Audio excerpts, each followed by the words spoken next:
Hey guys, thanks for joining us live. We got a legend here.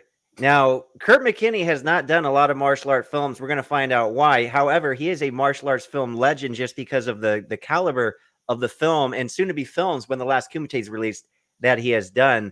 And then, of course, we got the co-host Brian the Beast Robinson here. But hey, Kurt, just to start off, we got to give Sean David a ton of credit for having an idea and then executing. And now we're going to see the release of The Last Kumite pretty soon. And by the way, guys, you can all pre-order on Amazon. It's doing really good. It's like #1 in Germany, #1 in Asia, doing good in America. And it was such an honor for me to work on that project with you and all the other legends. Because like many of us, I grew up watching No Retreat, No Surrender, all those classic martial art films. And, just to start off, can you kind of share how you got involved in that classic film, like your martial arts background, and then like how you got cast in that film? Yeah. So my martial arts background is Taekwondo. I 12 years old until I was 16 or 17, I would say, something like that. And then I started kickboxing. So I got my second degree black belt at a kickboxing gym in New Albany.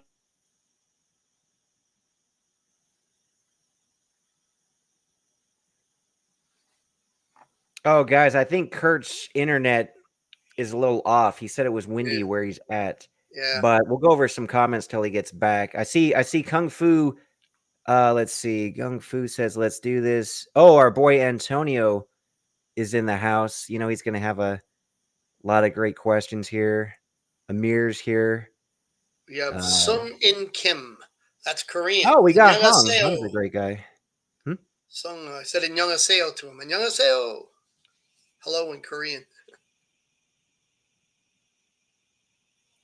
Okay, okay, Kurt, you're back. Yeah, you started off with Yeah. Taekwondo. Yeah, I started off with Taekwondo in Louisville, Kentucky, till I was about 16, from 12 to 16 or 17. And then jumped across the river over to Indiana, where a guy was at a kickboxing gym. And I kickboxed over there for a number of years before I moved to LA. I was in LA for about 5 months, had gotten an agent and was submitting myself through a publication called Drama Log, which was at the time it was where you went to, especially if you didn't have an agent, where you went to find um, uh, casting information, and Hey, they were real casting the quick, film. Kurt. Real Yeah, quick. So yeah. you're in Indiana. You're training in kickboxing. You got the Taekwondo background. You said you moved to LA. Like when did you want to become an actor though? When did you decide just to kind of pack up and say, "Hey, look, I want to be an actor. I'm going to LA." Is this something you want to do as a young kid, or something you just decided when you were kickboxing one day, or what? Well, yeah, I did. What I did was I had dropped out of college and I got a job at a car dealership selling cars, and I sold the owner of a local Cosmo Casablanca modeling agency a car, and she said you should be working for me, and I said okay, and I went in with her and started doing modeling gigs, but primarily I got cast as the Kentucky Fried Chicken uh, industrial training film guy. So they used me to shoot these films that they would show to their employees. So I got that gig, and that was going really well. And I said, I really like this. I always loved movies. My dad and I used to go to movies. A lot of movies that my mom, my sister didn't want to go to. My dad and I would go see these movies. These Papillon and Deer Hunter and all those types of '70s movies, Clint Eastwood stuff, and I was enamored with the movie business. So when they liked me doing these little films, I started thinking, the wheels started turning. I was like, you know what? Maybe I should just give this a try and see what happens. Oh, So nice. So in some ways you got discovered because you hear about those stories like, oh, somebody just like seen you and wanted to get you in modeling or acting. That kind of happened with like Mark Dacascos, for example. Somebody like quote discovered him. It's like, oh, you got an interesting look. Yeah. And then I think they try to put him in a film. I think they cut all of his parts though, like he was that bad. But it motivated him, you know, to like take acting and take it serious, you know. So yeah, I think it does. You know, for me, it was it happened in Kentucky, so there was only so much I could do there. So I really just had to go. Okay, I'm gonna pick myself up and get out of here and go to LA and see what I can make happen. So so kind of discovered on one hand just enough to give me a little confidence to go, yeah, maybe this is something I could do.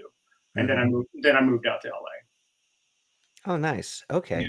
So you're in LA, and then like how long did it take to start finding work? Did you do any commercials or shows before No Retreat, No Surrender? I believe No Retreat, No Surrender, as I recall, was my first job there. Yeah, I've been there about 5 months. I was working at the place called the Old Spaghetti Factory on Sunset Boulevard. I remember one night the torch came running down Sunset Boulevard. This is 1984, and all the tables, everybody in the whole restaurant got up, and ran outside. I'm like, what's going on? Ran outside, and the torch is coming down Sunset Boulevard. Oh, cool. Pretty amazing. And it might have been, I'm not sure if I'm recalling this correctly, but it might have been Muhammad Ali that was carrying the torch down Sunset Boulevard in 1984. Pretty amazing. So a buddy of mine that I worked with had said, did you see that movie that they're casting? He knew I was a martial artist. He said, did you see that movie they're casting called Ring of Truth? I said, no. And he goes, yeah, go pick up Dramalog. It's in there. And they're looking for submissions. So I sent my picture and resume in. Nothing. A few weeks went by, nothing. And my buddy calls me on like a Saturday afternoon. I'm like lounging by the pool, not a care in the world. And he said, they're holding open calls. I said, yeah, I heard that they were some open calls, but I sent them a picture resume. They weren't, they didn't express any interest. So I'm not going to bother with that. I hung up the phone with them, and I'm just laying there. I go, what the hell else do I got to do? I'm just laying by the pool. Quit being lazy. Throw your dojo and your stuff in a bag and go show them what you got. So I got to Raleigh Studios, and the guy at the gate was late because I had waited so long. I think they were just about finished for the day. And I got there like maybe 4 o'clock. Maybe they were going to 5 o'clock. Got there at 4 o'clock, and the guy at the gate goes, I think they're already wrapping that casting session up. And I said, well, it says, that they're going to 5, so it's 4 o'clock, so they got at least an hour left, right? He goes, yeah. He said, I think they've cast, this is the guard at the gate. I think they've cast most of those roles. I think everything, they might be looking for the lead role. And I said, okay, I guess I'll just come in and audition for the lead role. He goes, they're looking for a 17-year-old, guy to play 17. I was 22 at the time. I looked like I was 15. I said, okay, I'll just audition for that part. He goes, all right, go ahead. I go inside, and there's still a lot of people in line there outside in the hall. And the guy comes out and kind of walks down, like taking a last look at everything. And then he goes, where were you? I go, I just got here. He goes, come with me. And he took me inside. They put me through a bunch of martial arts stuff to see what I could do. And then they pulled out some copy, some dialogue, and had me read some lines with a couple of people that were there. I met Keith Strandberg, the writer. And I guess I must have been there for a couple of hours, and it just got later and later, and people were gone, and I was just kind of the last guy there. And they said, we want you to play Jason. We want you to play the lead role. You got it. Wow. Yeah. So I'm driving home on Sunset Boulevard, 1984. No cell phone, no way to tell anybody, all by myself. And I'm like 5 months into LA, and I got a lead part in this karate film. And I'm just like so excited. I can't. I have to wait to get home to call my mom and dad, tell them I got the movie. Yeah, that was great. It was awesome. Yeah. It was a big deal. When did you like get the contract? Did you actually get the contract on the same day, or because they said you got the part? Like, did they give you like an official contract? Yeah. Keep in mind that this was not through a major studio, so it was a low budget, on non-union action film. So I took it to my agent. My agent looked at it and said, "Well, we don't know these people. We don't know who they are. It's non-union, but you're not union yet, so no big deal. If you want to do it, it's be a good thing for you to go practice on, to get some more experience." And so I said, "Okay," and I went in, quit my waiter job, and embarked on a 7-week journey shooting No Retreat, No Surrender. So when you were officially cast, like how long before the first day of production? Was it like a month later? Was it like 6 months later? I feel like it was a couple of weeks later, Okay. because there was meetings with NG Ewan and Corey Ewan and the director and Keith Strandberg and all that, where we worked on um, some of the fight scene stuff, um, and worked on the script and went out for Chinese food and hung out and learned how to use chopsticks and hanging out with these guys. And it was like a couple of weeks of that kind of stuff, gearing up for it. And then we hit the ground running, and it was a 6-day a week, probably 12 to 15 hour a day shoot Oh wow. for me. Wow. For me, because I was in, so many of the scenes that I could never go anywhere. It's not like, well, you get a day off because they're shooting all of this stuff tomorrow. No, they had to have me there the whole time, just in case, even if they weren't, if it wasn't slated, just in case they needed to work me. Yeah. Come Do you up. remember a guy named Brandon Pender on the shoot? Because I talked to him quite a bit. He said he helped out a lot with, supplying like karate dojos, students of his, like all kinds of stuff. Do you remember that guy? The name doesn't ring a bell. I would have to, but there's so many people that were involved in that. I might recognize the face if I saw him. Oh, sure. Yeah, I'll have to interview him sometime in Yeah. the future too, to because he told me a lot of interesting stories just in the martial arts and no retreat, no surrender. So you got to share some fun stories about the production because you hear stories like with Van Damme, for example. That was a great breakout role for both of you guys, but like that he hits people, and you obviously fought him in the movie. So how did that go? Like, were you guys making contact? Were you guys pretty safe overall, or? Our fight scene was safe. I mean, we took some purposeful hits, body shots and things like that, but but pulled, nothing. We weren't, obviously, you don't want to take anybody out, but he never made contact with my face. I never made contact with his face, although that did happen in the film. Sometimes accidents happen. That's the thing about martial arts, and now having done a couple of films yourself, sometimes things happen by accident, but he had hit Pete Sugarfoot Cunningham on the jump Oh, backspin, sure. Yeah, and he I took think he him out. knocked him out. I heard. Yeah, I did. So after that, he was pretty scared. He felt really bad about it. He was scared to hurt somebody and everything. So I talked to the makeup crew and I said, "We're going to get him. We're going to get him good." I said, Okay. "You on the scene where he jumps on top of me and I'm on the ground." And he grabs me and he goes into my chest and said, "I need a blood capsule for this next scene." And so when he jumped on me, like,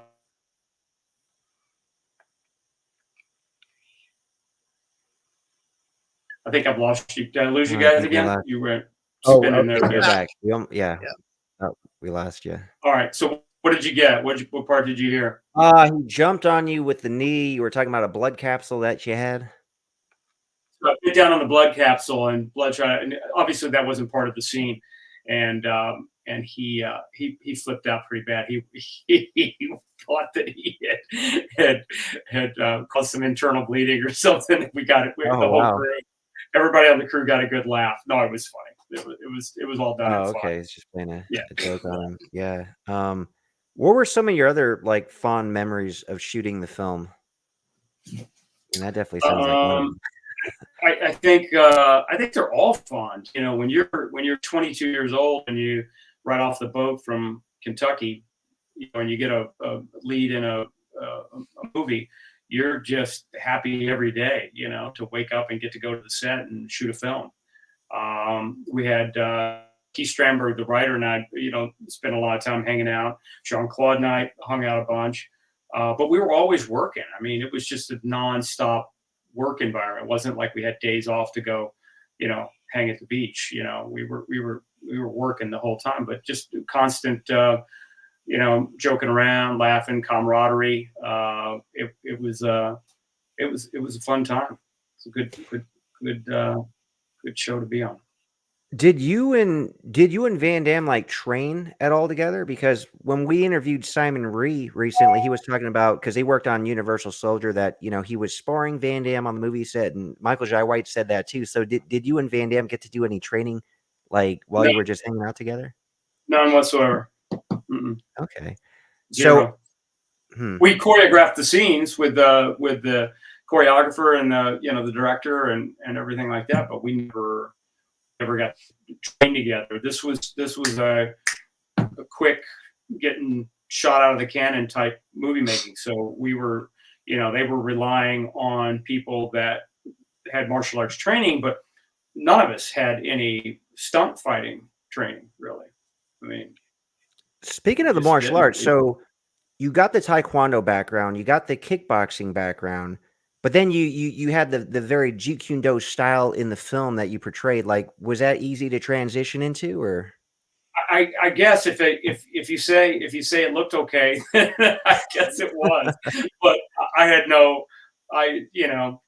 wasn't my style. But they just taught me as we went and said, "Can you do this? Can you do this?" And I would just, mimic it, and do what they choreographed. Did you go on to study any Jeet Kune Do after that? Did it No, intrigue you? I haven't studied since I left Kentucky. I've only trained, by myself. Stretching, kicking, hitting the bag, running, lifting, doing, always trained, and martial arts has always been a part of my training, but not a lot. Because I would train once a week in martial arts, probably once, maybe twice a week. So I never trained. The hardest I trained was when I was younger, when I was fighting in Taekwondo tournaments and things like that. Probably the hardest I ever trained. Was there a Jeet Kune Do guy who was showing you stuff? No, not that I know of. It was the director and Corey Ewan was doing it all. So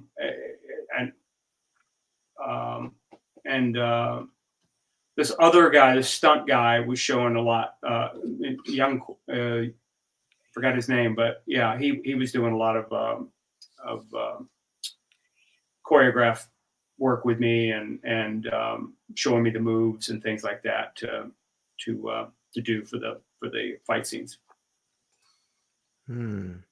Oh, I know it's not what you thought, right? You thought there was going to be this month-long intense training in Jeet Kune Do. I know you had Dan Inosanto there personally instructing you. They had me training on the wooden dummy and the all that stuff. They taught me that right there. I'd never used one of those a day in my life. I learned it all in a day or two. Oh, that's cool. Yeah, he had a great physical performance in the film. Like this guy Scorch says, I remember thinking that Kurt was a gymnast because his performance was so gymnastic in the movie. Just really good movement. Yeah. Wow, thank you. No, I'd never had any gymnastics training at all either. Now looking back on it, that would have been a great asset. As so many of the martial artists now have gymnastics training on top of their martial arts training, which makes them phenomenal. But no, I didn't. I didn't have that. Okay. So after the film wrapped, like what happened after it wrapped? Were you getting more acting jobs, or were you just kind of waiting until the film came out? Because obviously when that film comes out, it's going to, really open doors. Well, it didn't back then, really. That's not true. We finished shooting. I started shooting the film in like October. I think of October or November of of 1984. We finished shooting in 1985, like in January in Seattle. We took a break, and then came back and shot a week in Seattle for those scenes of establishing shots of the Space Needle and of Bruce Lee's grave and all that stuff. And then the movie wasn't released until a little over a year later, in April of 1986, is when it was released. And then it was released in the movie theaters. They had a theatrical release, which is like one of the first and only of that time, until Jean-Claude did Bloodsport, of those types of films. They went straight to VHS a lot of times. So we had a theatrical opening, and then that was kind of it. It wasn't like my manager got me, maybe a year after that, got me an audition for the American Ninja series of films, which I got, but turned it down for General Hospital. So you could have been in the American Ninja. Yeah. The second round, Dudikoff got it the first time around, and I came in, and after he wasn't going to do anymore, I guess, after he did the first one or two. Yeah, I think he did two, and then David Bradley took over. David Bradley took over, yeah, after that. I was supposed to do the stuff that David Bradley did, but I went off and did General Hospital. Okay. Yeah.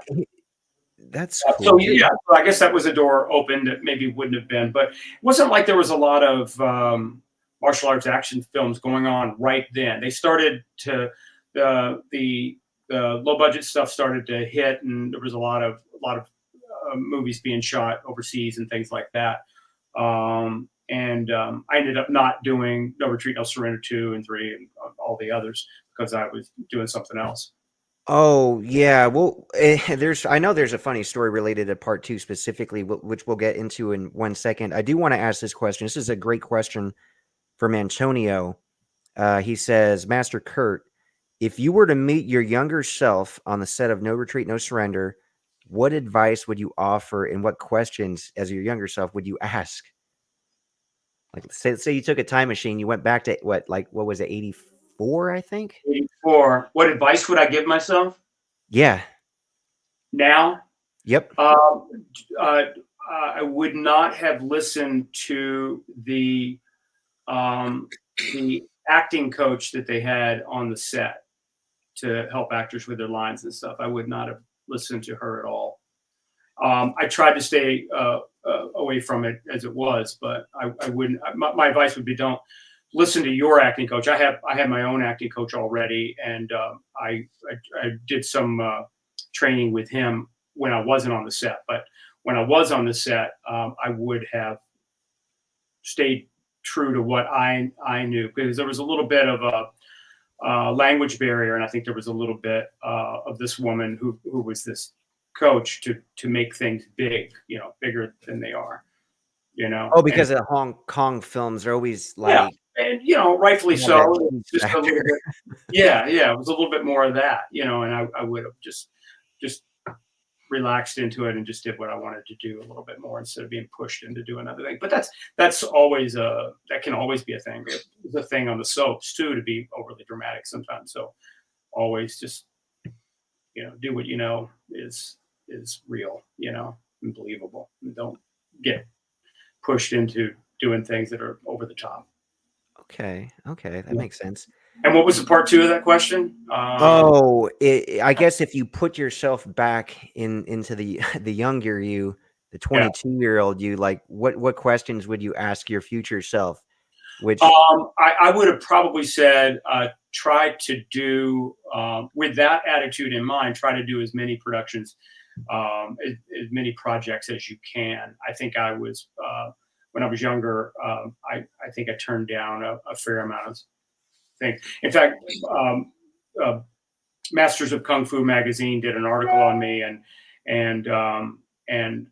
the guy that interviewed me said, "Wow," he goes, "It kind of feels like you turn down more work than you take." And I left there really kind of going, "Wow, is that? I wonder if that's true. Am I just being too big?" So the cover came out in 1980 or 90. That was in 1994. The cover came out the newsstands of Masters of Kung Fu, and it had me on the cover, and the caption was Kurt McKinney back after hospital stay, because I had been on General Hospital.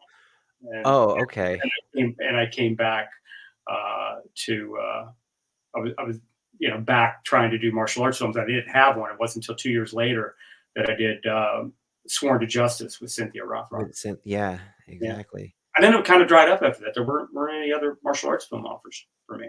Yeah, by the mid '90s, Van Damme and Seagal were dominating, but then by the late '90s, they were kind of on their way out, unfortunately. But even everybody was, even Arnold and Stallone were on their way out. Like, just the action, especially the martial arts action genre, was just like fizzling out at that time. So, and I never became an actor to be an action actor. I mean, it was I thought it looked fun, but I just always thought of you just do whatever you have to in a movie. Maybe you're playing a musician, maybe you're playing a fighter, maybe you're playing a lawyer or a doctor. But that's I think I just wanted to do everything, not necessarily one thing. Oh yeah, for sure. Now, can you share the story behind No Retreat, No Surrender 2? Because I believe it was both you and Van Damme that just didn't want to do the project. Yeah. Yeah. So what was it about? What was it about not wanting? Why didn't you guys want to do the sequel? Well, there was a producer who was involved with seasonal films at the time that I didn't know and Jean-Claude didn't know, and I think he kind of rubbed me the wrong way. I guess maybe Jean-Claude too. There were a lot of things. We were going to the jungle, out in Thailand for 3 months to shoot this thing, and it kept getting postponed and kept getting pushed. And this guy was kind of marching to the beat of his own drum. He just thought he was really kind of high and mighty, and that we should have been lucky to work for him. And instead, probably if it would have been Keith Strandberg and N.G. Ewan, I would have gone and done the film, But I think it went sideways with that guy, trying to run the show there, and I mean, things like, we can't go now because it's monsoon season. Well, wait a minute. Didn't you guys know it was monsoon season when you told me we're going to leave in 3 weeks to go, 2 weeks to go do the film? Like, do I need shots? We're going to be in the jungle. Do I need to get some sort of, some sort of malaria shot or tetanus shot or things? Oh, no, you'll be fine. Don't worry about it. I just got married. I'm going to be at a nice hotel. I'm going to bring my wife. Maybe she can hang out and shop and do whatever. Not for the full 3 months, but maybe she can come and hang with me for a few weeks. Oh no! You don't want to bring a blonde-haired, blue-eyed woman where we're going. So it's like it sort of made it like, maybe this is not such a good idea. A lot of red flags. Yeah, a lot of red flags. Yeah, and you even have a phone call with Van Damme about it too, I think, right? Oh, we did. Yeah, I probably can't say that whole conversation on air, but it was funny. He was concerned about going as well. Concerned about safety, everything. Here's a question, and thanks for the super chat question. Uncommon Magic, he gave us $2 here. He said, "Hey Kurt." And a lot of people in the comments are asking this, by the way. Whatever happened to RJ? Well, Sean David Lowe found him. I think on really? Facebook or something like that. Yeah, I'm not sure that he got any response. It was a Facebook that doesn't seem to be heavily worked, So he's probably not on it very much. I'm not on Facebook at all, so I know how that goes. So so he's alive and well from what we understand. He was a great guy. We had a good time together too. We hung out a lot, even after the film. I hung out with Jean-Claude a few times after the film as well. But J.W. Fails would just show up at my doorstep. It's like, I'm here. It's like, okay, come on in, and we would go hang out, and he would end up, crashing at my place for a few nights or whatever, while until he went off again and did whatever else he was doing next. I don't know, but he was a bit of a free spirit, a bit of a maverick, always running around. So he was funny. He didn't really know how to skateboard or do breakdancing or anything like that. He just sort of said, "Yeah, I can." They say, "Could you do this? Could you do it?" He goes, "Yeah, of course." He couldn't do almost hardly any of it, really.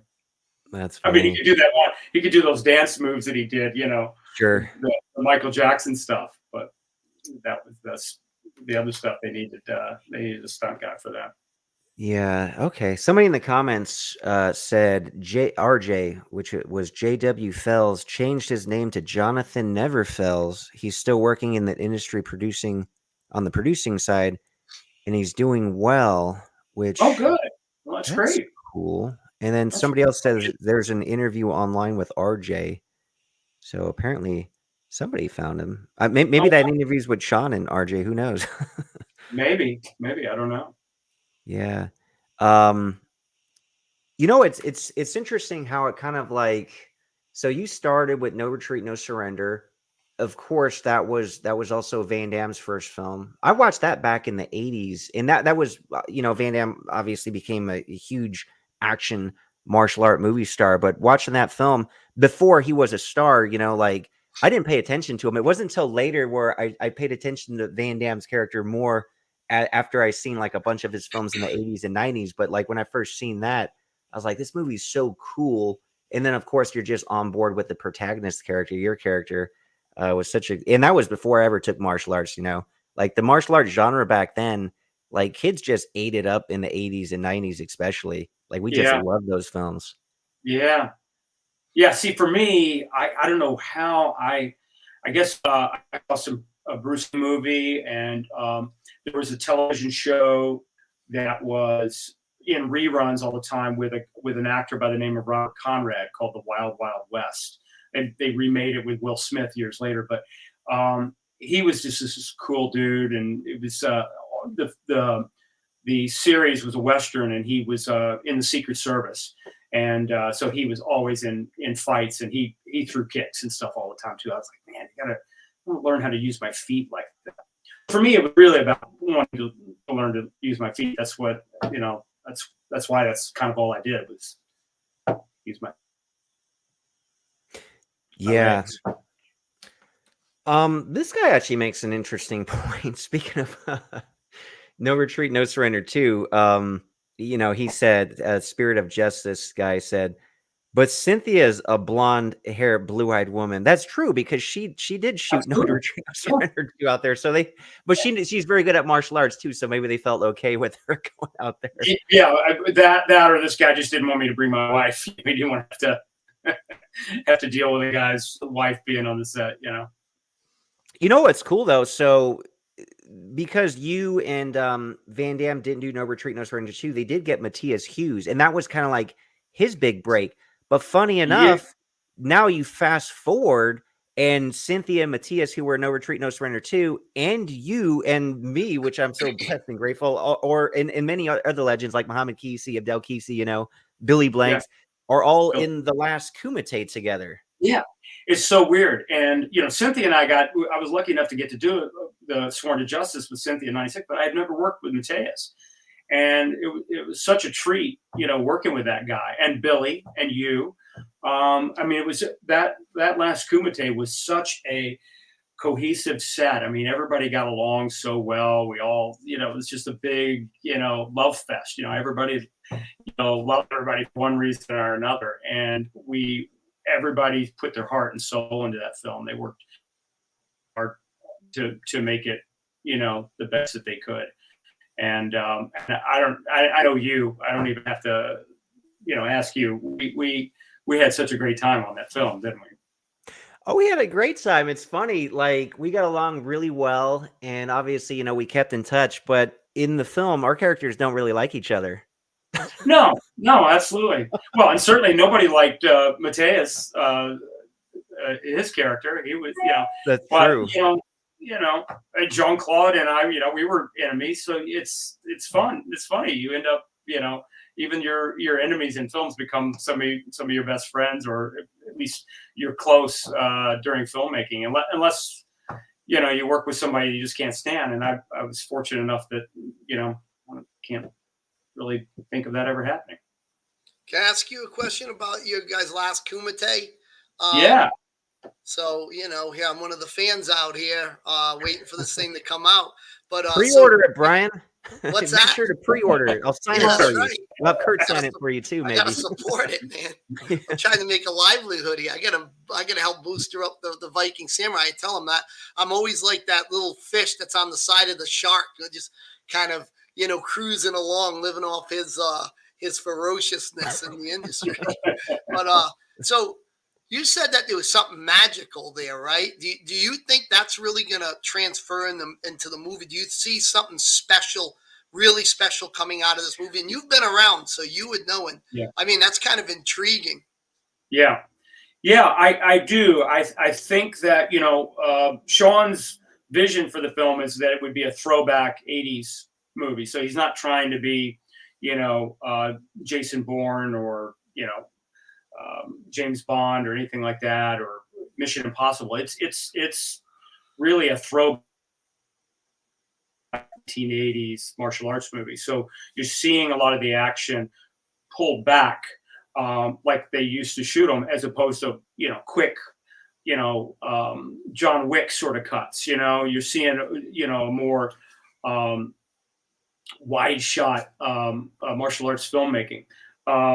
That the music, the storyline, it's very, very 80s. But I think what's interesting is they tried to do that, and well with the movie with Paul Giamatti.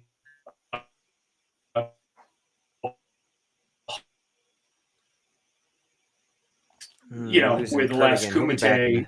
Oh, okay. We lost each other, huh?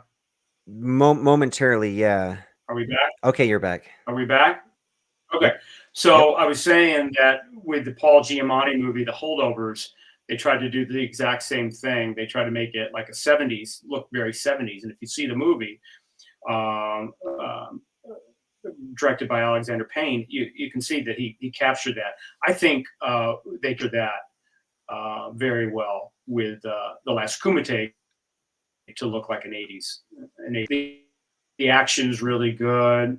The story's good. Characters are good. I think it turned out well. Have you seen the final cut?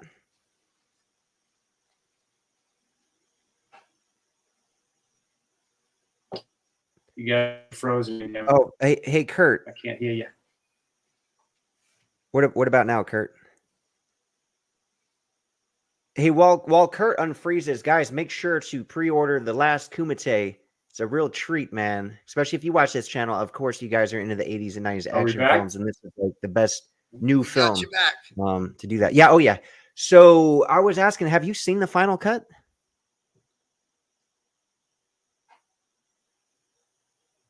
Are you back, Kurt? Yeah. Can you hear me? Yeah. You can't. I can just now. I lost you guys for quite a while there. Oh, have you seen the final cut? Yeah. Yeah. Have you I was just in Dusseldorf. Yes. I was just in Dusseldorf for 2 screenings of No Retreat, No Surrender at Legends of Cinema. We had 2 sold out showings of the film. So while I was there, I got to see the cut, the last cut. It turned out really well.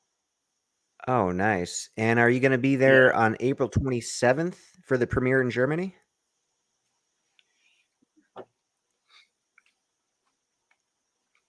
Hey, Kurt, are you going to be there for the premiere in Germany on April 27th?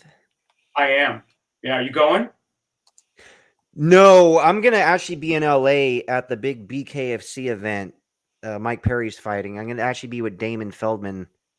Damon is Dave Feldman's brother. Dave runs the BKFC, so I'm going to be hanging out with those guys over there that fight and do some other cool stuff. But you know what we're setting up? I don't know if Sean told you, and he had hooked me up with a guy named Jim Quick, uh, New York Times bestselling author. He does all these like brain training things, you know, with memorization, speed reading, and he's got a really good book called Limitless. But long story short, he grew up watching, you know, Bloodsport, No Retreat, No Surrender, Rambo, Rocky, you know, American Ninja, all that stuff. So he's really into this stuff, All right. and he's going to help do a premiere either in New York or Connecticut. I'm going to help him do that.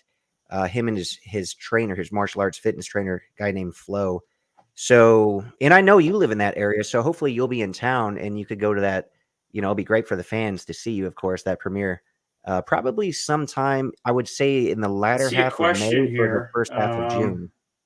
But I don't see you guys and I can't hear you. Oh, really?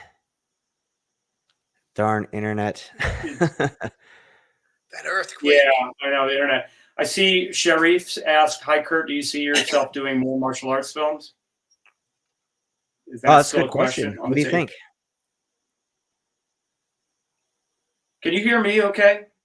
Yep, we can hear you. Kind of on and off. But that is a good question. Like, do you see yourself doing more martial arts films? Yeah. Yes, I do. Definitely. Okay. I still got a few more left in me. Yeah, because of all the Some legends. people asking about the last Kumite, where to find it. Just look it up on Amazon.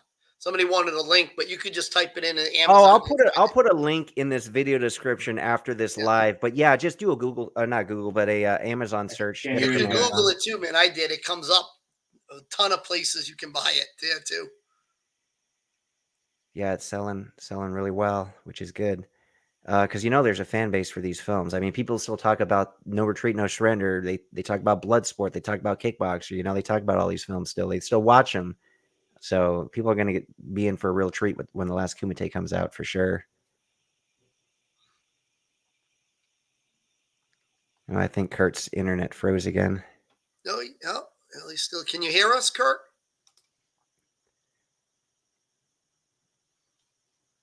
Darn. Are you back? This is the worst connection I've ever had.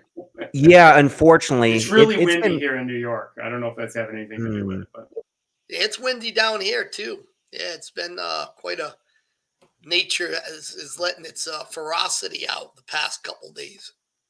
A couple more questions though. So with the last I just Kumite, heard the last thing you said there. Are we back? yeah, we should be back.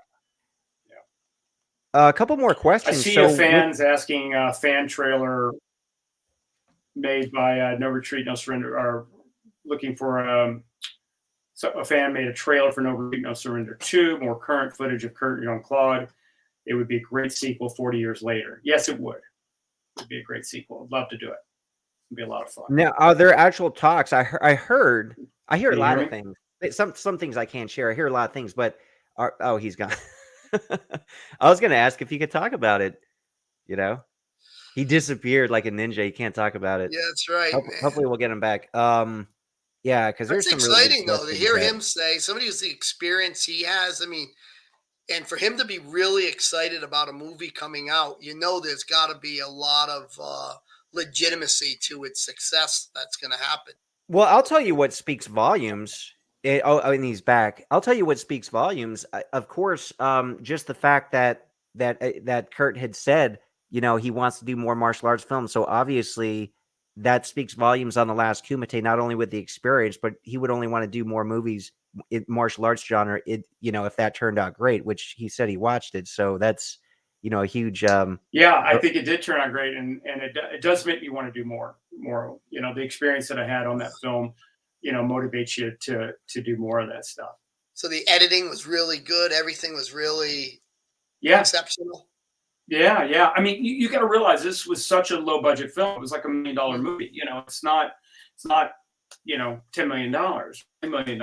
It's we shot it in 4 weeks. You know, so for it to look as good as it does and sound as good as it does and play as well as it does, is amazing. It just shows you what we could have done with more time and bigger budget.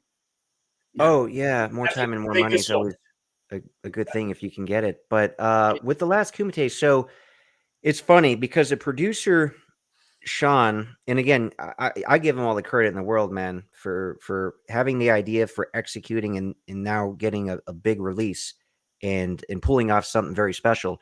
So he was interviewing Matthias Hughes, and he was, talking about they were both talking about, oh, why don't they make those kind of movies anymore? And then Matthias is like, well, why don't you make one? So I put Yeah. the idea in his head, which is funny.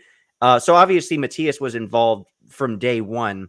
Now, when did you get involved exactly, and how? Uh, I did an interview with Sean for his YouTube show, and then after the show, he goes, I'm trying to put together this martial arts film, and would you be interested in something? I go, yeah, sure. And people ask you to do stuff all the time, and it never comes to fruition. It doesn't happen. I said, sure. And then next thing you know, he's telling me he's got this small part in it for me. He goes, just going to need you for a little short time. Come over, do this little small part. It was to play Detective Deprov, and so can you do a Bulgarian accent? I said, I'll be ready. Don't worry. And I started the script, I start to work on it, and then he gives me a call. He goes, "You're not Detective Deprov." I said, "I'm not." He goes, "No, you're Damon Spears." And I was down in Atlanta, Georgia, shooting a movie with Tosca Musk, and I was thinking, how am I going to be able to do this? He now needs. I'm here for this film, and I'm going to leave and go do another film. I'm going to be gone for now 3 weeks on this or more. So I was close to saying, I don't think I can do this. And so we went back and forth, and he says, I got it. I really want you in this. I get, you gotta make this happen. I gotta have you for at least, 3 weeks. And I said, all right, let's just do it. And so I said yes, and started working on that character and the new character. And yeah, and next thing you know, I've got plane tickets to come to Dusseldorf, and we were gone. We were shooting. I got there, came to set the first day I met you. I just gotten off of a 9-hour flight, and I met you on the set. I think, right? Yeah, that was cool, man. It was just it was so funny, just seeing everybody, because I've seen all you guys in movies for so many years, and then I'm on set, and then, hey, here's Billy Blanks. Oh wow, okay, let me talk to him for a little bit, and then like, here's Muhammad Kisi, and then here's Kurt McKinney, and then like Cynthia Rothrock is like, wow, this is like blowing me away. This is so surreal. Yeah. Well, you made it happen for yourself, brother. I mean, you put out the positive vibes, and you kept yourself out there, and it just happened for you like that. It was awesome. It was awesome to see how you were you were just so happy to have it happen. He's such a unique person, David. Really is. I've spent enough time with him. Really are a unique person. So, oh man, we'd be after working all day, 10-hour, 12-hour day. We'd all go home, sleep. He'd go to the gym at midnight, go work out. That's true. Yeah, tell me about it. He came in. He thought I was going to hang out in the gym for 4 hours with him. I hit the heavy bag. I lift a little bit. I want to be out of there in an hour. I ain't staying. He's there 4 or 5 hours. Well, they have a really good gym in Germany called McFit. So, and it was cool because we had shot in a couple of different towns, but I had a membership. Is it owned by McDonald's? Yeah, no, but I could go to any of them, and one of them was like, I don't know, 2 miles away. So I would take a long walk, which would be my warm up to get to the gym. And then I remember walking back like at night. In Hamburg, the McFit was literally right next to the hotel, so that was convenient. But then when we went to, I think, Bochum, Germany, it was like 2 miles away. But so we were shooting, and then I would walk. It'd take you maybe 20, 30 minutes or whatever to get to the gym, do the workout. But we had such long days shooting. I remember walking back after the workout like 2:00 in the morning in Germany, and I've never been to Germany. And there was like an outdoor mall area where they had like music and food, and I would just get my late dinner and just sit and savor the moment, because I don't have a lot of, like, quote, alone time, especially with me and Brian do all kinds of crazy adventures, and we're always going to events and hanging out with pro boxers and doing all kinds of stuff. So it was kind of nice just to to just have my time soaking it all in this foreign country. And literally for me, this is like living my dream. I am working on a martial arts film and I'm fighting in the Kumite. It was like the coolest thing ever. And I just had to like enjoy it for what it was. I'll never forget The only it. thing though, David, it was lost on you at Germany is you don't drink beer really. You're not a drinker, so Yeah, well, I wasn't drinking when I was on the set either, and I do drink beer. So I got to drink beer when I went back this last time because I wasn't shooting. But during the shoot, I didn't drink any beer. But I did. But also, I didn't really have any really good workouts. I could do some push-ups and planks in my hotel room, and I went for a few runs. I remember running through Hamburg. It was great, man. So much graffiti in Hamburg, just running down all these streets. It's all graffitied up and running down by the river down there. It was really cool. But that was about the only workouts I got in while I was there. You guys go to any of the castles? Did you go to any of the castles? No time for any of that. Would have loved it.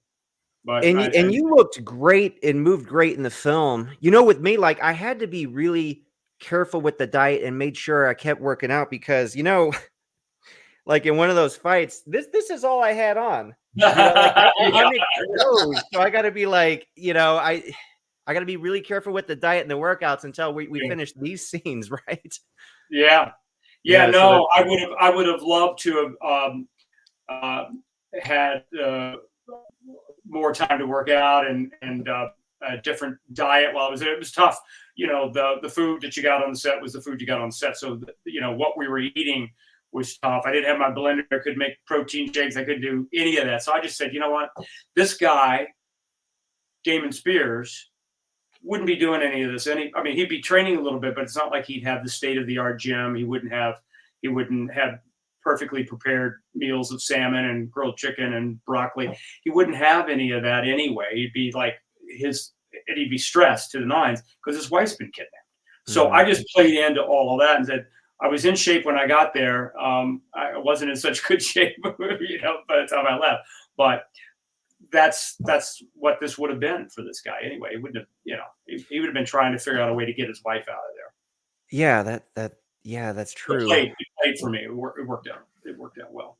Yeah, so it's funny. The initial role of the that you were going to have actually ended up going to Abdel Kisi, who played Attila in Lionheart, and the Mongolian guy in The Quest. And he was much better for that role than I would have been. I think he played it very well. He had that physicality and that look to play that guy. I think it all things worked out very well.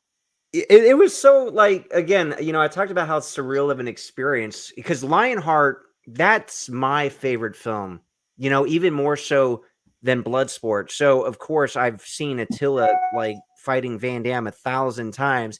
And then like meeting him, and he doesn't have the best English because he mostly speaks French. And I had a scene with him, and he was asking me how he should say his line in English. I'm like, this is so cool, man. And I was hanging out with them, and we were watching them film some of the other Kumite fights and stuff. And I was just helping him out. Like I was getting him coffee. I was doing all this stuff. I'm just like sitting next to him, just like, dude, I'm hanging out with Attila. This is so crazy, man. He's such a nice guy, Super nice guy. Him and his brother both. It's like what big pussycat guys they are. They're just and Mateus Yu too. This big monster guy, and he's just the nicest guy. Oh, he's the sweetest guy. Yeah, they're all great, man. They're all great. Here's a cool. Everybody, they're all these big tough guys, but they really got good hearts. Definitely. It's a treat to get to work with everybody. Oh, here's a super chat, by the way. Thank you, Jason Brandt. He said, I drink enough German beer for both of you. Well, Jason and I are going to have to drink some beer together at some point. We've already talked about it. We got to make it happen. You know what's funny? So Jason we'll just say he's not the biggest Steven Seagal fan. Okay. And and he's got, So Bad It's Good, very popular YouTube channel where he watches films and he trashes them. And my idea with him was like, we need to do a collab where we watch a Steven Skull video together, which we did, and it was Under Siege 2, and I actually really enjoyed that movie. So, I'm kind of the weird guy, I guess, on his show watching it because everyone's talking crap about Steven in the movie, and I'm just saying how amazing Steven is. You would not believe the backlash in the comment section that got because, of course, his fans of his channel are not Steven Seagal fans, and then they see me, the huge Steven Seagal fan. Like he had to just kind of mute and delete, and just like it got too crazy where some of them spilled over to my channel, and one guy even like wanted to fight me over some of the positive stuff I said. It's like this is ridiculous. Yeah, I mean, you got to be careful what you do, but you know what? It's all in fun. Yeah. Jason, by the way, you'll get a kick out of this because literally right before we went live, guess who I was on the phone with? I was talking to Steven Seagal, man. Telling him about some very cool stuff, which I'll announce later on the channel. But thanks for the supporting the channel, Jason, with the $10 there. And then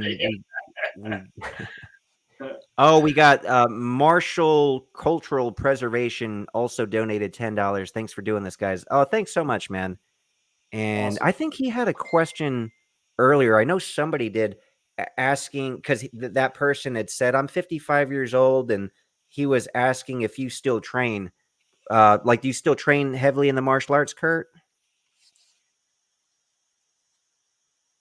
It looks like he froze again. Now I can hear you now. Oh yeah, so one of the guys was asking like if you still train in the martial arts. Yeah, I definitely do. I've always trained. I trained a little harder for last Kumite, but I could even train harder and probably should. But yeah, I've always trained since I was 12 years old. Been training for 50 years. Yeah, and it shows in the last careful, Kumite. I mean, there's a reason you were fighting in the Kumite still. Thanks. Yeah. Well, it's a treat, to get another martial. I didn't think that I would probably do another martial arts film, really, but I didn't care. I'm still going to do martial arts for myself. Oh, for sure. It's like you can't ever let it go. It's a part of your identity. It's a lifestyle. I mean, I'm going to train martial arts after this. I'm going to lift weights and then train martial arts because that's just my life. I'm lucky I can kind of utilize that to some degree in films because you have a certain physique. I mean, obviously, you know how it is. You look really good. No retreats, no surrender. You still look good now. So you got to have a certain physique for these kind of movies and be able to move a certain way. It's that kind of training just enhances your life in general and for sure. ways, For sure. Kurt, quick question. And you're probably close to age to me. I'm 52, and you're in your 50s too, right? No, I'm 62. I'm 62. Oh, 60. Wow! Nobody would. Yeah, I mean, you look young and you move. You look young. really good, my friend. Thanks, man. But I found is when we say we want to train harder at our age, I always end up back in the chiropractor. It's like it's like as you get older, you learn to be smarter. Like, how hard do you push yourself, and always the trick. And I was worried the whole time I did Kumite training before I went that I would train too hard and be injured. I actually have a growing pool that I had to work my way through for the film. But I was telling somebody, it feels like every martial arts film I ever did, I had some little nagging pain of some sort because it either happened in one of the fight scenes, prior to finishing all the fight scenes, or it happened just before I landed to shoot the film, because I was training hard. So there is you got to really take care of yourself. You got to ice if you need to ice. You got to take some ibuprofen if you need to take it. You got to eat well and drink water and then stretch. And then if you got to pull back a little bit if you feel yourself starting to. I mean, you can almost feel an injury about to happen. So you just gotta stop, and there's a way around it. I have not mastered it yet, but I'm. I've been doing a lot of prehab.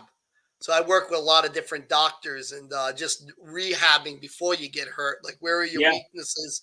where have your injuries been, and you're constantly prehabbing, working on things that will strengthen those areas, because it's just you You get got to more repetitive motion do it. injuries. I had never gone to rehab before.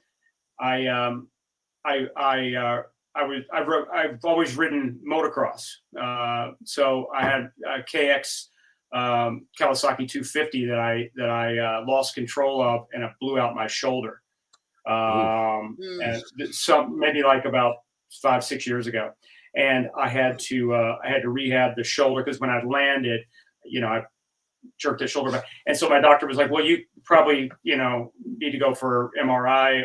He said, or you could just try physical therapy. I said, let me try physical therapy first. And it totally worked. So I'm a believer. Do you continue a physical therapy program? Do you have like a prehab workout you do to keep it? Yeah, certain things that I do that I'll do periodically in warm-ups and things like that that are good for the shoulder or good for the back or good for whatever if you're going to be an athlete, if you're going to be a martial artist, action,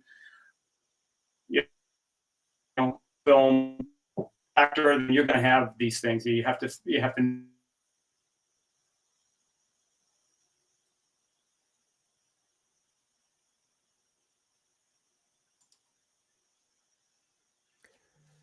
Oh, we momentarily lost you again, Kurt. Yeah, I got you now again, though. Yeah. Okay. I don't know what you heard last, but or where we were last. You're talking about just being, these things you got to be careful of with your back and other parts of your body. And I think the back too, as I get older, my back has become, you got to be much more careful with what you do with your back. Yeah. Yeah. I had a back injury before I did no retreat, no surrender at 22 years old. Oh, right. I had rehabilitated and came back. So I've always had something to battle. And ice is, my friend, and and just diligence. I think the other thing too is you get really stressed out when you get an injury and you make it worse by worrying about it, and you got to just kind of let it go. That's when the beer comes in handy. You go, time for a beer. It's an anti-inflammatory. Here's a question, Kurt. Some people are asking about this classic TV show. What was it like being on that episode? Don't it make my brown eyes blue on the classic series Alf? I lost you there for a minute. Is this the question about Alf? Yeah. What was it like being on that show? It was really cool. They had a little person who was Alf when he was walking. They had an Alf suit on, and then whenever Alf was talking or his ears were wiggling or whatever, there was puppeteers that are in the stage on stage underneath the stage that were moving a puppet. So he was sometimes he was puppet moving the face and the mouth, and other times when he was walking out or walking into the room, it was a little person in an Alf outfit. It was great. It was a lot of fun to do. Fun show. Okay. And this guy is also asking if you'll be coming to the UK, like in England, at any point this year in 2025. Like, do you do a lot of conventions and things like, because the fan stuff, I don't do a lot, but recently I've been asked to do stuff like the thing that I just did in Dusseldorf. Mm-hmm. So I will definitely do more of it if it's offered to me. If something comes up and they ask me, I would do it. I love London. I love coming to the UK. So I look forward to an invitation. Okay. Here's a super sticker from Technotronic Boy, $20. Thanks so much for supporting the channel. Cool. And Dragonheart's asking a question that we had asked earlier. Did Kurt see the last Kumite already? Yeah, Kurt loved it. Kurt said he loved it. Turned out great. Yeah. Everybody's gonna be. I think everybody's gonna be pleasantly surprised. I don't want to hype it too much, but everybody's gonna be pleasantly surprised. Yeah, well, you may not want to hype it too much. I'll overhype it, so it's a nice balance. Right. This guy still has an Alf doll. I love it. That is cool, actually. And then Technotronic Boy, he said, how was it working with John Claude? Well, if you look at the stream earlier, if you want to rewind and watch it, when you get a chance. We did talk about No Retreat, No Surrender, and Kurt working with Van Damme and all of that fun stuff. I didn't hear anything you just said. Is it the Master Keith? If you could have any scene? Oh no, that's Oh, yeah, any scene portrayed in a okay. painting. Yeah, this is a good question because Antonio is actually an amazing artist. That picture behind Brian, if you move your head real quick, Antonio painted that, Oh, and then Wow. Antonio painted this of me, and he's asking if you could have any scene portrayed in a painting, what scene would it be? I'm pretty sure he'll paint it and probably mail it to you if you want it. So you could have a cool painting like us. Wow. I would like the scene from you'll have to wait till it comes out in the last Kumite, where and you'll see in the film where I do the jump roundhouse kick. Oh yeah, that's that kick. That was a pretty cool It shot. looks just like it did in No Retreat, No Surrender, by the way. Did Yeah. it? Yeah, because I was watching clips of that earlier, and I was like, hey, it looks just like that in the last Kumite. So cool, man. Yeah. And then Digital Playground says, hi, Kurt. Hi, David. I've ordered the last Kumite, so looking forward to seeing this film. So thanks for ordering and supporting the classic film, man. You're going to love it. That's awesome. Oh, so this is like the next film. And we could wrap it up after this because there's so many questions, so much to talk about. But I know you got other stuff you got to do today too, Kurt. This guy's asking if you could tell us anything about Lion Fist, because you're gonna be in Lion Fist, right? Sean's new movie.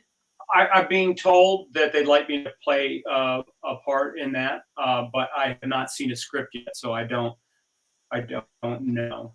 Oh yeah, of course you're not gonna commit unless Sean's involved, and so I told him I would love to see a script and that I would be interested in possibly playing a role in that.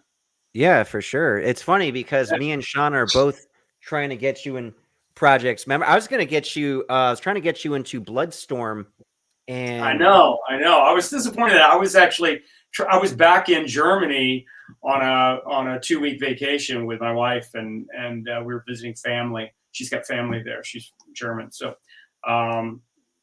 and it would just come off of the last Kumite. I just couldn't put it all together, but sure. I'm looking forward to seeing your movie too. It'll be cool, and you'll see the character you would have played, Richard Tyson, the main villain in Kindergarten Cop, played that, and something really bad happens to him. So you'll get a kick out of that. He was also the main character in a not the main character, but he was a bully in a movie called 3 O'clock High. Did you ever see that movie? I haven't, but I'm aware of it. That's also a huge movie that he did. Yeah. So I did some ADR work. I did some voiceover work on 3 O'clock High. I wasn't physically in it, but I did some voiceover for one of the actors in it. I think one of the jock guys that I guess they couldn't get him back in, or I don't know what the story was. They hired me to come in and dub his voice in the original 3 O'clock High. So I still get a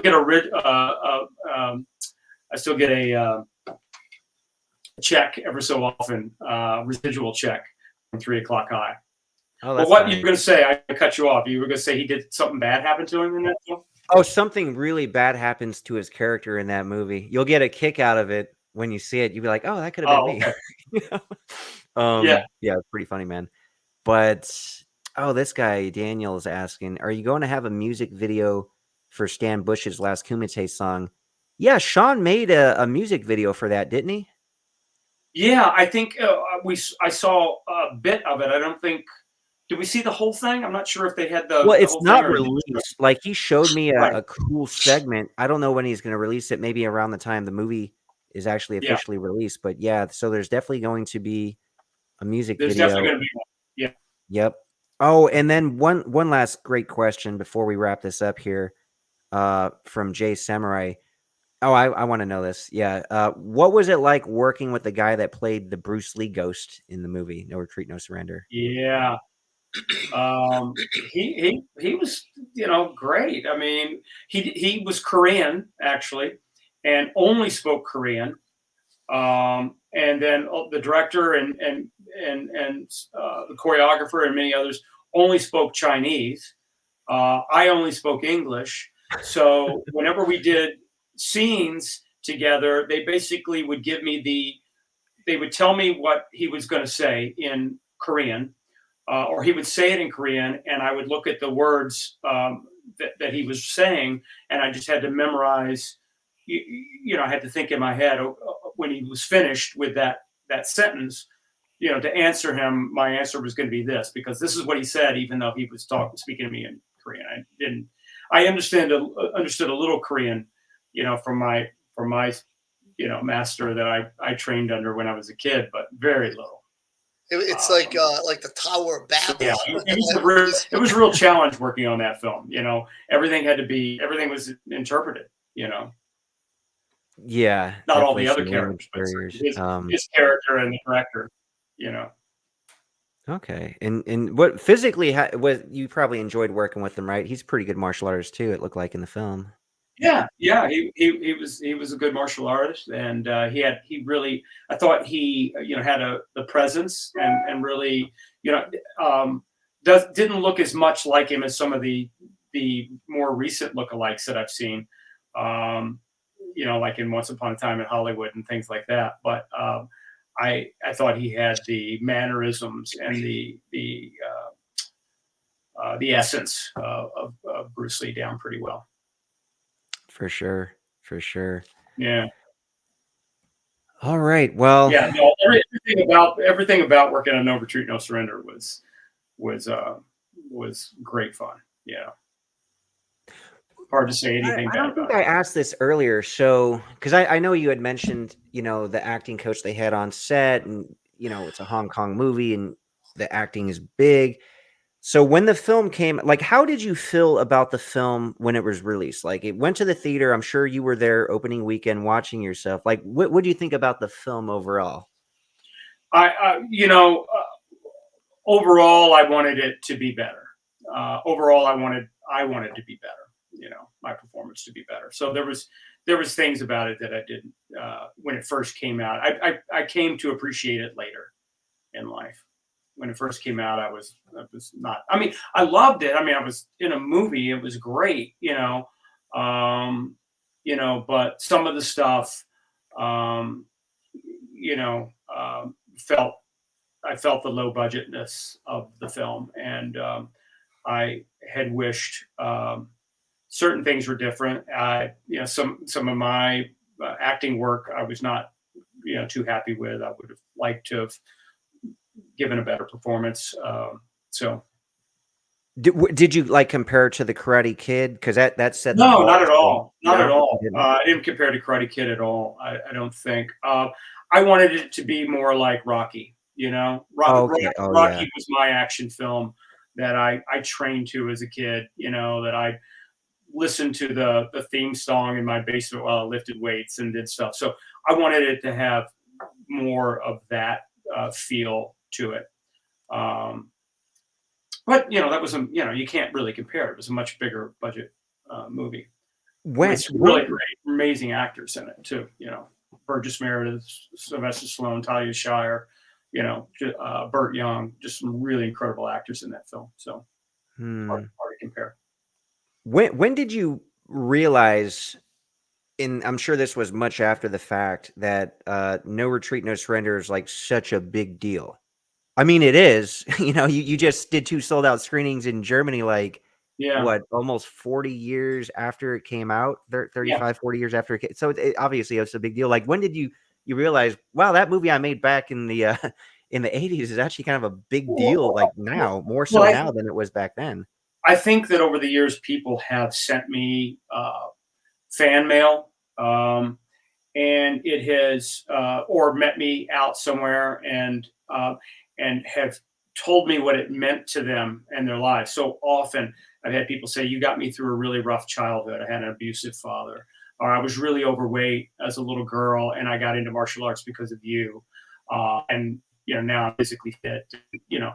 I had an abusive husband. I was bullied as a kid.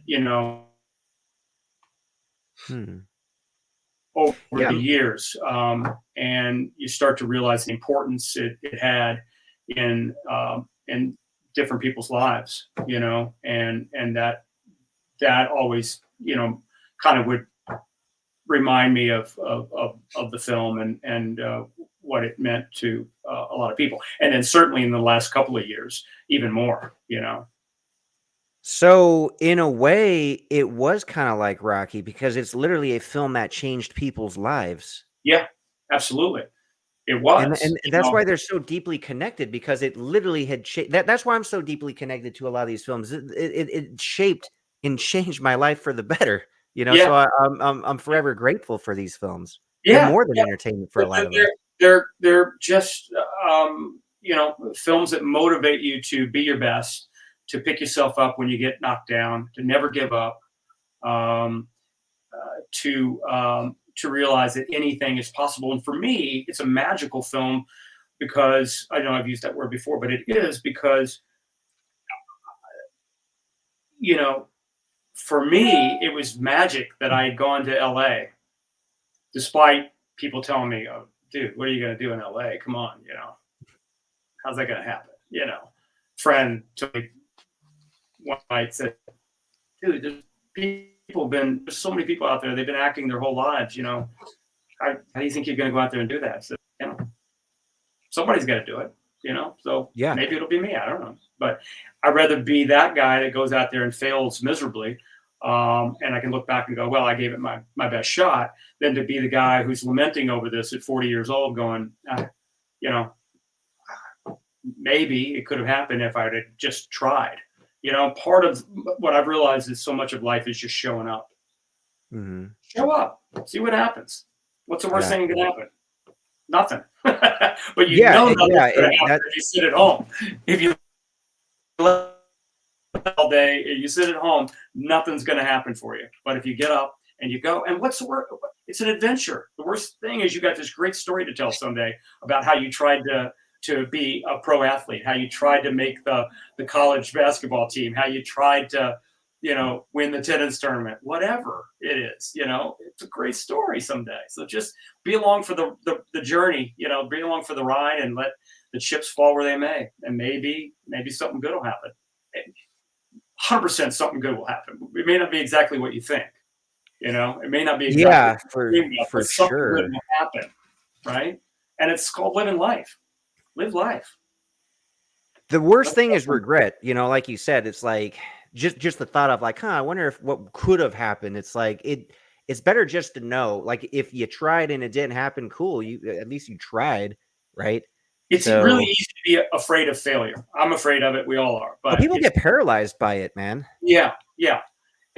You can't let it paralyze. You got to just say, Tom Cruise in Risky Business. you know,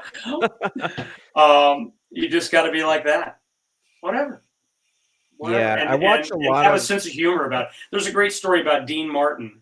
You guys may not know who he is, but Dean Martin and Frank Sinatra and The Rat all Pack, those guys right? writing together about the Rat Pack. Yeah, they said they said that Dean Martin was Dean Martin even when he didn't have two nickels to rub together.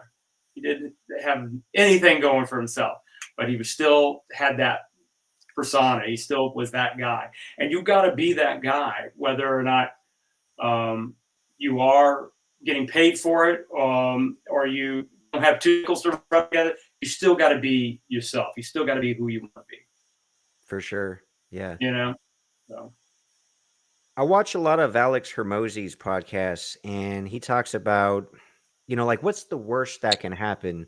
You'll die. What you're gonna die anyway, so what does it matter? Because you got to people, put vision. that's how you become Yeah. fearless. Just being cognizant of that. It's like, well, just And do it, right? you look at very successful people.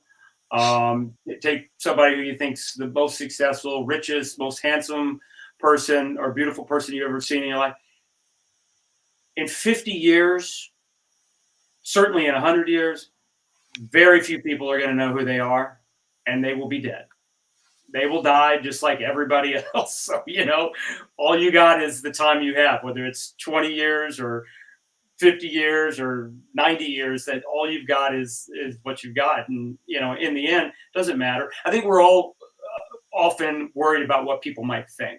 People think I'm a fool if I do that. They'll think I'm. You know what? That's really interesting you say that, because I just watched the thing on a clinical study on, you have people who are very extroverted and they do a lot of things. So they were trying to understand them. And then people like extreme and like agoraphobia, they're afraid to go out.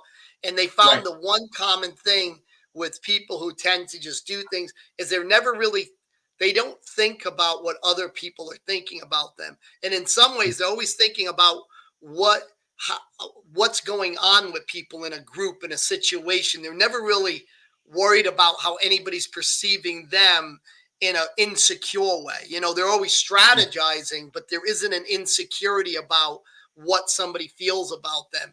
And that's interesting how you say it, but that's from a clinical study. Yeah. Yeah, I think there's something to be learned from that. We have to, and listen, everything takes work. You don't, maybe some people do have this, maybe like David has got the perfect diet naturally. I don't know, but some people, really have to work at it. Some people naturally kind of crave the healthy stuff. So, but you have to work at everything, and what you don't get naturally, you have to work twice as hard to have. And if you find importance, or you see the good in what somebody else does, then you can decide that you will strive to be like that or do that. And you might have to work twice as hard, but it doesn't mean you can't achieve it. Doesn't mean it happens for you. Yeah, the dieting is hard for everybody. Like I went to Costco yesterday and I got all my healthy food, but I cheat like once or twice a week, and I got my pizza, and I was looking at that last night. Actually, funny enough, I hate to say it because I bought the 2-pack. And there's a reason why I don't usually keep this stuff in my house, but I ate both of them yesterday. I had one for lunch and for dinner. So now it's like now I only have good food for the week until I go back to Costco. So I just got out of the system. 2 bad back-to-back meals, and then now it's just steak and salad and beans, for the rest of the week. You can But splurge man, I once in a struggle while. with the diet too. You can do those things, absolutely, and then go back to doing what is like going to get you where you want to go or get you where you want to be. But Yeah, once in for a while, sure, man. it's not always perfect. I think you think you got to do those things once in a while. Right? Oh yeah, yeah. A couple of shout outs here. The Tryon Scotsman, thanks for the 5, I think that's pounds of euros. He says no Euros, yeah. retreat, no surrender. Euros, okay. And then also from Savoy, perfect film to me. He's talking about No Retreat, No Surrender, but he'll soon be talking about The Last Kumite. That'll be your new perfect film. Trust me. Yeah. Let's hope so. Yeah, it's gonna be up there, man. I'm excited. And Me too. so what I brought up earlier when you kind of froze, and I don't think you heard me, Yeah. is that we're setting up a premiere in the New York area. It's going to be either New York or Connecticut, probably in the latter half of May or the first half of June. So if you're in town, of course you gotta show up for the fans, man, for that Absolutely. premiere. Of That'd be course. great, man. I would love that. I hope that happened. I would love that. It'd be a lot of fun. Yeah, that's gonna be a lot of fun. So yeah. Anyway, thanks so much for your time and your wisdom and all the cool stories, Kurt. It was a real treat having you on here today. Well, thank you. I appreciate it. It's good seeing you again, and looking forward to more films together. Right? Oh, definitely. I got you in mind for a few. Don't worry. Don't worry, right. man. It'll be great to work with you again. I really enjoyed working with you on The Last Kumite. And everybody else, of course, too. But we spent some good time together. Yeah, we sure did. That scene on that turned out surprisingly well on that rainy night that we were like was a monsoon outside. And we were working in that was crazy. That little castle building. That was cool. You come down the steps and we're talking about you. Oh yeah. You guys are talking about me, man. That's funny. Yeah. It turned out good. You'll like it. Yeah, I can't wait to see it, man. Yeah. All right. Well, thanks guys for joining the live. We'll be back next Saturday, same time, same place. Pleasure to meet you, Kurt. You as well, Brian. Thank you. Had a good time with you. All right. Oh, my pleasure.